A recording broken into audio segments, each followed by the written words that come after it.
मानव व्यवहार बहुत जटिल है। आसानी से समझ नहीं आता कि कौन भीतर से कैसा है। सालों बीत जाते हैं तब भी पता नहीं चलता कि हमारी तो आस्तीन में ही सांप है। कोई व्यक्ति ऊपर से मीठा होता है और अंदर से जहर, कोई ऊपर से कठोर होता है और अंदर से नरम। एक लोक कथा है जो बड़ी ही रोचक है, जो मानव व्यवहार का पाठ पढ़ाती है। एक गांव में एक ब्राह्मण रहता था। उसके विवाह को कई साल हो चुके थे। उसके बाद उसे पुत्र हुआ, पर कुछ ही सालों के बाद उस बालक की असमय मृत्यु हो गई। ब्राह्मण शव को लेकर शमशान पहुंचा। पुत्र का चेहरा देखकर मोह के वश वो क्रियाकर्म नहीं कर पा रहा था। उसे पुत्र प्राप्ति के लिए किए गए जप तप और पुत्र का जन्मोत्सव याद आ रहा था। पुत्र बहुत छोटा था, इसलिए परंपरा के अनुसार जलाने की बजाय भूमि में उसे दफनाना था। पर उस ब्राह्मण की हिम्मत नहीं हो रही थी अपने पुत्र को अंतिम विदाई देने की। शमशान में गिद्ध और सियार रहते थे। दोनों शव को देखकर बड़े खुश हुए। शमशान में दोनों ने एक व्यवस्था बना रखी थी कि दिन में सियार मांस नहीं खाएगा और रात में गिद्ध। सियार ने सोचा, यदि ब्राह्मण दिन में ही शव रखकर चला गया तो उस पर गिद्ध का अधिकार होगा, इसलिए क्यों ना अंधेरा होने तक ब्राह्मण को बातों में फंसाकर रखा जाए। वही गिद्ध ताक में था कि शव के साथ आए कुटुंब के लोग जल्दी से जल्दी जाएं और वो उस बच्चे के मांस को खा सके। गिद्ध ब्राह्मण के पास गया और उसे वैराग्य की बातें सुनाने लगा। गिद्ध ने कहा, हे मनुष्यों, आपके दुख का कारण यही मोह माया ही है। संसार में आने से पहले हर प्राणी की आयु तय हो जाती है। संयोग और वियोग प्रकृति के नियम हैं। आप अपने पुत्र को वापस नहीं ला सकते, इसलिए शोक त्याग कर प्रस्थान करें। संध्या होने वाली है। संध्या काल में शमशान प्राणियों के लिए भयदायक होता है, इसलिए जल्दी से जल्दी यहाँ से निकल जाइए। गिद्ध की बातें ब्राह्मण के साथ आए रिश्तेदारों को बहुत प्रिय लगीं। वो ब्राह्मण से बोले, बालक के जीवित होने की आशा नहीं है, इसलिए यहाँ रुकने से क्या लाभ। सियार ये सब सुन रहा था।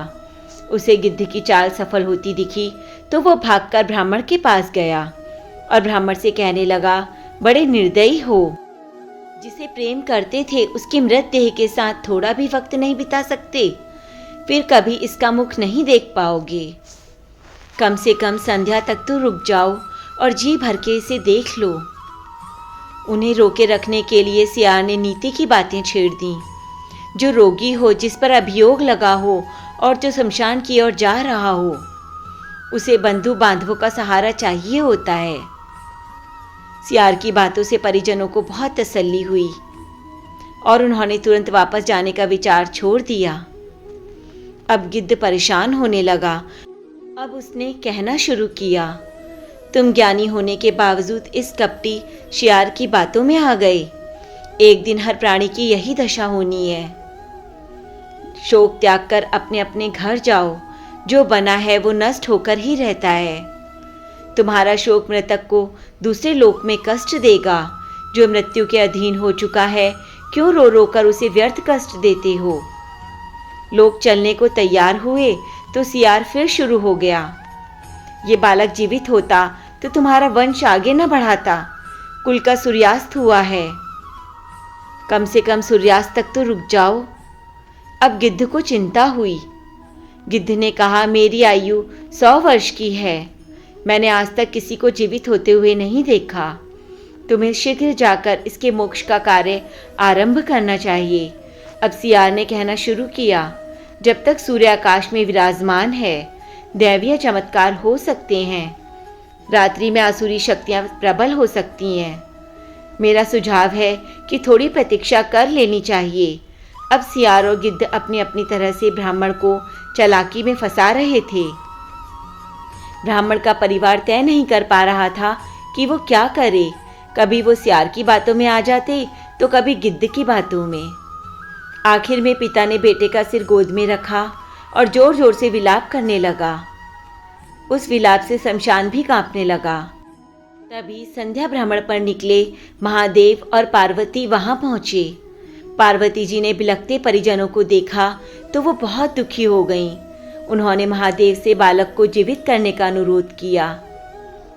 महादेव प्रकट हुए और उन्होंने बालक को 100 वर्ष की आयु दे दी। गिद्ध और सियार दोनों के दोनों ठगे के ठगे रह गए। गिद्ध और सियार के लिए आकाशवाणी हुई, तुमने प्राणियों को उपदेश तो दिया, किंतु उसमें सांत्वना की बजाय तुम्हारा स्वार्थ निहित था। इसलिए तुम्हें इस निकृष्ट योनि से शीघ्र मुक्ति नहीं मिलेगी। दोस्तों, कहानी का सार है कि हमें दूसरों की तकलीफ में अपना लाभ नहीं खोजना चाहिए। अगर कोई दुखी है तो उसे निस्वार्थ भावना से सांत्वना देनी चाहिए। दूसरों के कष्ट पर सच्चे मन से शोक करना चाहिए। दूसरों के दुख में जो अपना लाभ देखता है और बनावटी दुख जताता है, उसे भयंकर कष्ट भोगना पड़ता है। मानव जन्म बड़े भाग्य से मिलता है और ऐसे नीच कर्म करके उस पर कलंक क्यों लगाना। सदा अच्छे काम करते रहो।